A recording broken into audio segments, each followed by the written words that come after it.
Chesebrough. Oop, there we go. Now we're recording. So howdy and welcome everybody again to Cub Resident Camp Orientation. It's going to be a great time up at Camp Chesebrough. I'm so happy to have everybody on the call tonight. Hopefully we answer everybody's questions and we address everyone's concerns while we talk about all the fun that we're going to have coming up in a couple of weekends. So we're going to jump right into the slides. And the first one, welcome and introductions. I am Dylan Hendrickson. I'm the camp director for the Cub Resident Camp. I will be working with a lovely and talented staff of various folks from our council who are going to put on the different program areas, which we will talk about later, and serve you food and do all sorts of great stuff like that. My staff advisor is also on the call. She is the spectacular Diane Betts, who is waving. She is the director of camping, while I am the camping director, who is also the camp director of this camp. Not confusing at all. So part of that is we want to talk about everyone's different levels. So make sure that we have the correct information when you signed up. If you think you signed up with the incorrect information, please reach out to me prior to camp so that I can readjust which den your child is going to be in. If they are currently in second grade, i.e. graduating this June, and they're rolling over for Cub Resident Camp, they will be a bear. If they are in third grade, they'll be a Weeblo. And if they're in fourth grade right now, they'll be an Arrow of Light. Hopefully we don't have anyone who's in fifth grade right now because they should be going to Boy Scout camp or Scout camp, my apologies. So each level will work on rank specific adventures. So we do have bears, Weeblos, and Arrow of Lights in camp, but we've tailored each area so that when your den arrives, they will be working on the appropriate advancement for that den and for that grade level. Most of the projects are aligned, so everybody's going to be cooking at the cooking station. Everyone's going to be doing a nature hike at nature, but they're going to be doing different requirements for the ranks and grade levels. Moving on, forms and precautions. So the kind of boring stuff, but the important stuff, we need everyone to bring parts A and B of their medical form to camp. This does not require the doctor's visit. So we need you to fill that out. This is for the youth and for the adults. So everyone needs to have this form on file with our health officer. This is going to be one of the first things, if not the first thing that we collect from you when you arrive in camp. The second thing is going to be the shooting release form. So the shooting release form is the BB authorization form for California. And we need to collect that with the health form as well. Not nearly as important as the health form because it's only one of the program stations. But if your youth is really excited about BB, you probably don't want to forget this form either. We do not need this form for the adults. The adults can shoot BB without the shooting release form. Also, COVID protocol. So masks are recommended inside, but not required. If you are feeling ill prior to camp, please do not attend. We do require that everyone is vaccinated or has a negative test prior to camp to arrive at the resident camp. We want to make sure that we have a safe environment. That's the best way to ensure safety for everybody. Remember, if you have questions, you can type them up in the chat or you can wait until the end so that we can answer them all together. Moving on to the next slide. Here's a fun map to camp. So if you live in the South Bay, you're going to want to get to Saratoga. And once you get to Saratoga, you're going to follow Highway 9, i.e. Big Basin when you're going through downtown Saratoga, up into the hills, and you're going to go over Summit, which is near Castle Rock at Highway 35. And once you're over Highway 35, still on 9, you will arrive to Camp Chesebrough suddenly on your right. There's a nice little bend just before camp that camp is nestled down in the valley of. And on your left, there is a viewpoint called Sempervirens Viewpoint. It's going to be very obvious because you can see all the way to the ocean from that viewpoint. And camp is just right across from that. If you miss camp, please do not suddenly stop on your brakes or get all worried because you can just go down, pull a U-turn and come back and approach camp from the other direction. If you are approaching Camp Chesebrough from the Bay, i.e. Santa Cruz, Monterey, Salinas, that area, you're probably going to be coming up 1 and then going through Felton/Scotts Valley and taking Highway 9 all the way up to Camp Chesebrough through Boulder Creek and that lovely environment like myself. Moving on from this map, we go to another map. I know this map is kind of small, not the easiest thing to see, but it's the detailed map of Camp Chesebrough. This is what's posted to the website. So if you wanted to pull it up and take a closer look at it, you are welcome to. This is really the official map with all of the scale and everything in it. Not the easiest to understand, but the green areas are program areas or camping. The red area in the middle is where the parking is. You will notice that it is a one-way road, or rather, you can't really necessarily tell that, but it is a one-way road. We ask everyone that you keep it to 10 miles per hour while in camp and 15 miles per hour while on that main road. Safety is very important to us. We don't have so many folks in camp that we need to worry that much about the parking, except we do need everyone to back into the parking. We will remind you of all these small details when you get to camp. This is the fun and exciting map that is obviously not to scale. And this kind of shows you where the different program areas are, where the campsites are. And we will be camping everyone in the upper campgrounds, which is the closest to the administrative building that has the showers and the restrooms and the dining hall. So that will be convenient for everyone. Moving on. We have a themed adventure this year. Whee! It's exciting. So we are running Wild Wild West days at the camp. This is the theme for all of our Cub Scout adventures throughout the council this summer. We will have various fun elements to this, but we highly suggest that people bring costume elements if they would like to bring costume elements. That would be fun. If you're starting to think of song and skit ideas, please target them towards Wild Wild West ideas. And we will, of course, decorate camp in some small ways to make it resemble the Wild Wild West. Unfortunately, we will not have this teepee that's over my shoulder. That is for Mountain Rendezvous weekend, which happens in the fall, but it will be a fun time. The first day schedule. So hopefully folks arrive with plenty of time and we start our camp tours at 3 p.m. So this is the Thursday, depending on which week that you're coming, it's going to be a different day, but it's going to be a Thursday. Then we will have a leader meeting / parent meeting in the breezeway at 4:30 p.m. The staff will be continuing to lead tours. So if you arrive a little bit late and the scouts need to get out and take a look at the program areas we still need to touch base with the parents and the leaders of the various groups. At 5:45, we will have flags. That's when you will be wearing your spiffy field uniform. This is the field uniform. We do not refer to them as Class A or Class B because those are military terms, but this field uniform is the spiffy one.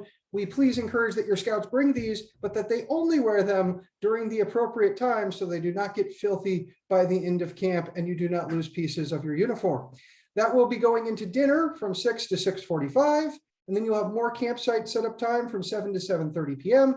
It will still be light out at that time. We just had our Memorial Day family camp and it was light out and there was plenty light to see and set up your camp by at that time. Then we will have our song fest and campfire and it will be a spectacular time. If folks know the words to the songs, you are more than encouraged to sing along. We'll have plenty of repeat after me songs and do as you do songs, but we will also intermix that with skits and lots of fun. At 9, we move into quiet time. And finally at 10:30 p.m., lights out. We will have a full day of program on Friday and Saturday. So you definitely need to get your rest. And that will be good for the scouts as well as the adults. If you don't go to sleep normally at that time, hopefully the kids have run you around all day and you are pretty exhausted. The program activities. This is where we get into all the fun stuff that we're offering for the program. We do have a special guest that is coming on Friday. So I'm going to start from the bottom at blacksmithing / forging. And he informed me the other day that the project he wants to work on with the scouts is going to be a hook. This is a hook that you put into a piece of wood so that you can hang a hat on or a coat or a lantern, any number of things, but it should be a great experience. His name is Ken Brundage. He is a very experienced blacksmith and he has a lot of very nice equipment up at camp and he is our blacksmithing host. We'll also be doing handicrafts. So they will be making a craft. We're probably going to be doing specific requirements that relate to a wood craft for all 3 groups. We will also have scout skills, hiking and nature, the climbing wall, archery, and BB guns. We are going to be emphasizing the adventures and the electives throughout this entire process, and you will get an advancement sheet once the camp is finished that highlights what advancement has been accomplished by the scouts in camp during this period of time. Next one, the youth protection, which is very important at camp. There are 3 R's of youth protection. The 3 R's of youth protection convey a very simple message of personal awareness of our youth members. The first one is recognize, the second one is resist, and the third one is report. The important part about this is in camp, if you are serving as a leader and supervisor of kids, you are a mandatory reporter in the state of California, and we need to follow all of the laws, but we also, more importantly, need to keep all of the youth safe. And that's what it's really about. So we need to make sure and recognize that while at camp, we are fulfilling a special role, we're in a specific position, and we need to follow all of the rules like double deep leadership, no one-on-one contact. The one that most people forget, and even though you shouldn't be walking around with your cell phone in your pocket at camp because there isn't any cell phone service at Chesebrough, you cannot take a camera within 20 feet of a restroom or a shower building, which means you can't have your cell phone in your pocket when you go to the restroom, which is a common thing that most modern folks do, and something that most people would forget would fall into something that you have to protect with for youth protection. My apologies for my singing cat. Next slide, youth protection details. These are the policies that I've talked about very briefly. Minimum 2 deep leadership on all outings required. This specifically means that if you are separated from the group, i.e. you're going on a nature hike, you're going to the lower campsite when the rest of the camp is in the upper campsite, that we need 2 leaders, even though it's all within the same camp property. No one-on-one contact between adults and youth members. It is strictly prohibited. Separate accommodations for adults and scouts required. We are in a Cub Scout activity, so you are more than welcome to sleep with your child in the same tent. But once you move up to Scouts BSA, that is not the case. Privacy of youth is respected. So we need to make sure that the youth have their own accommodations when they're using the restroom or going to the shower. Adults are not allowed into those accommodations when the youth are in them. Inappropriate use of cameras, imaging, or digital devices is prohibited. Like I just said, you can't take them anywhere near the shower buildings or the bathrooms. In scouting, we also have no secret organizations, no hazing, no bullying, and we are mandatory. We have to mandatorily report any child abuse or any suspected child abuse. And that's the important part. Even if you just suspect something, we need to make sure and report it. Camp is often a place where we have an opportunity to catch things that might be not noticed in other locations. And so make sure you keep your eyes out. Moving on to the next slide, what you need to know. So there are plenty of things that you need to know. Parking, please back in your vehicle and carpool if possible. We do have plenty of parking up at Camp Chesebrough, but carpooling is better for the environment, but also just better for keeping the traffic low in camp. And keeping low traffic in camp means more safe travel along the roads and the trail access. Gear, there is a packing list that I sent out with the email. Hopefully everybody got that, but just some of the really important things to make sure that you bring would be a tent, a sleeping bag, warm clothing, water bottle, and your excitement. So we need to make sure that folks dress in layers so you can take those layers off or put them back on as needed. Camp Chesebrough is a very shady camp, so it shouldn't hopefully get too hot. But we want to make sure that folks still have the appropriate clothing for the activity that we're engaging in. We talked about uniform briefly, field uniform for flags, activity uniform suggested at all other times. You will be getting a shirt. It may be delayed because of the various production chains, and we're hoping we get it on time, but you will get a shirt. Policies, no pets. You would think that this would be an obvious one. We will hopefully maybe sometime in the future do a puppy and pal weekend, but it is not at Cub Resident Camp when we are there for 4 days. So please do not bring your pets. No adult substances. Plenty of things may be appropriate for a 21 plus adult to consume, but that would be outside of camp and not at camp when we are interacting with lots of scouts. And those things are strictly prohibited according to the Guide to Safe Scouting. And please, no running. Camp is very hilly. And so it's easy for a child to build up a good head of steam. And then if they trip and fall, that would be a potentially significant accident. So please, no running. There are program areas in which it is appropriate to run, like on the volleyball court or when you're playing human foosball, but not when you're just going down the trail or going up to camp. Check out. Lots of folks tend to forget their med forms. If you don't mind filling out the med form a whole bunch of times, that's okay. But please, when you're checking out, don't forget your med form. And when you're driving up that camp road, keep it under 15 miles per hour on your way out. We know you want to get to the highway as soon as possible, but there will still be people packing up. There may be other cars stopped along the road. And we just want to make sure that we keep it safe. I think I've said safe or safety a few times this presentation. What you need to bring. Whoa, hot diggity. I did not fix this slide. We're just going to move on to the next one. There we go. Questions? Any questions? I know that Diane's been doing a great job answering questions in the chat throughout.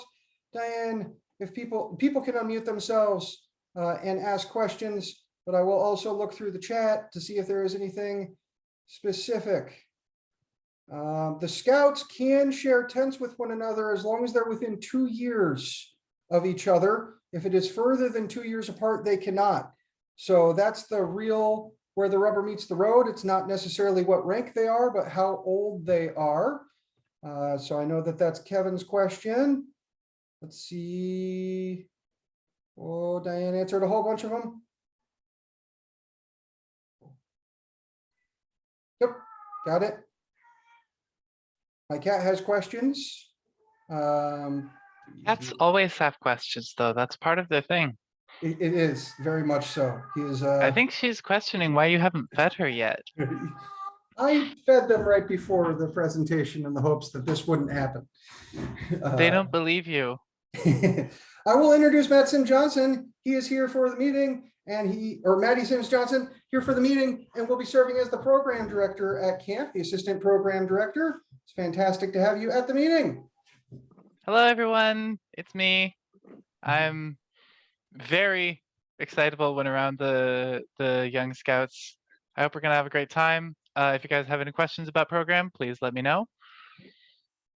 Go. So you will, of course, be allowed to assist your son that has special needs. That's absolutely all right. And we can even set up special accommodations if necessary. So that will definitely be something that we work out.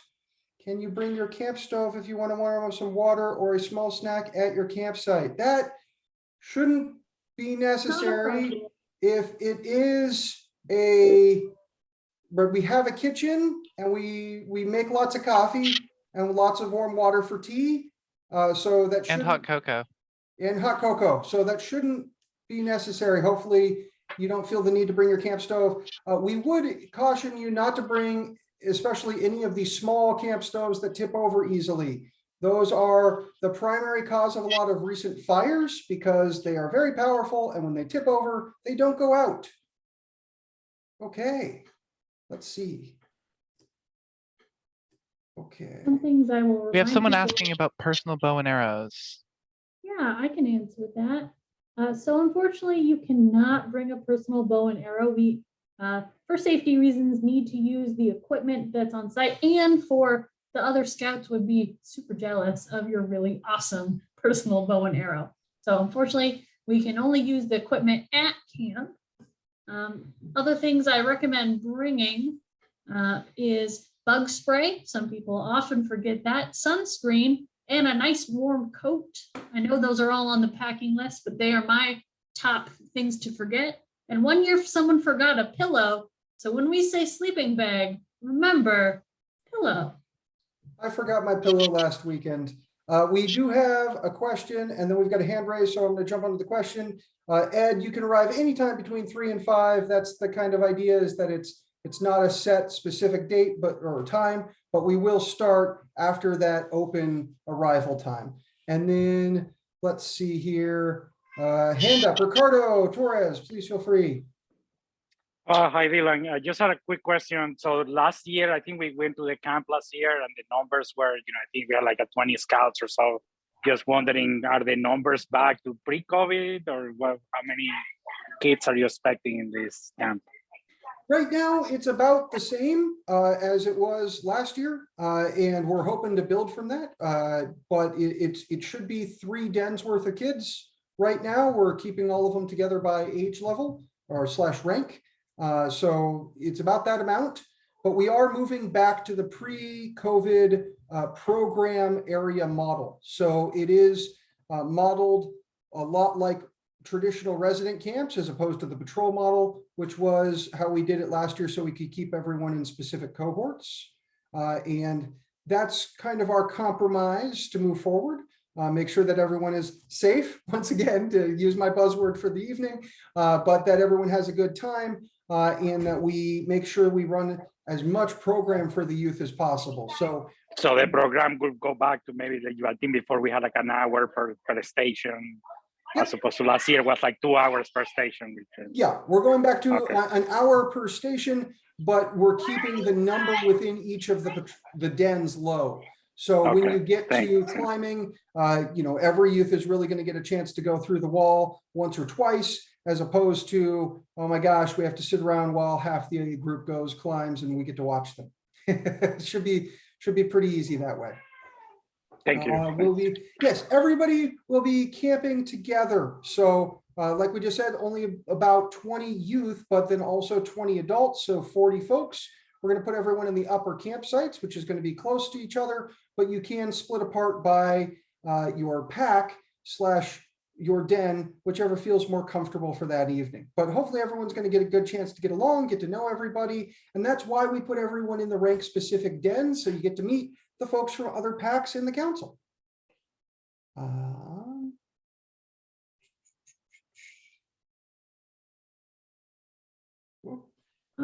answer one I just answered. I think, yeah, no, everyone should arrive individually. You do not need to meet somewhere together and then all arrive at the same time together. That's a-okay. But you can also do that. It's up to the pack, really, how you'd like to travel. So if you do want to all meet, say, at your meeting location, then travel up to the camp together, that is something you are more than welcome to do. Okay. We got a woohoo and a thank you. That's the type of excitement and energy we like to see for Cub Resident Camp. It should be a great time. I know I have fielded about 3 to 5 phone calls with specific questions already. We did have someone bring up, we do have a youth in one of the camps who is very allergic to tree nuts and peanuts. So we will not be having either of those at the camp.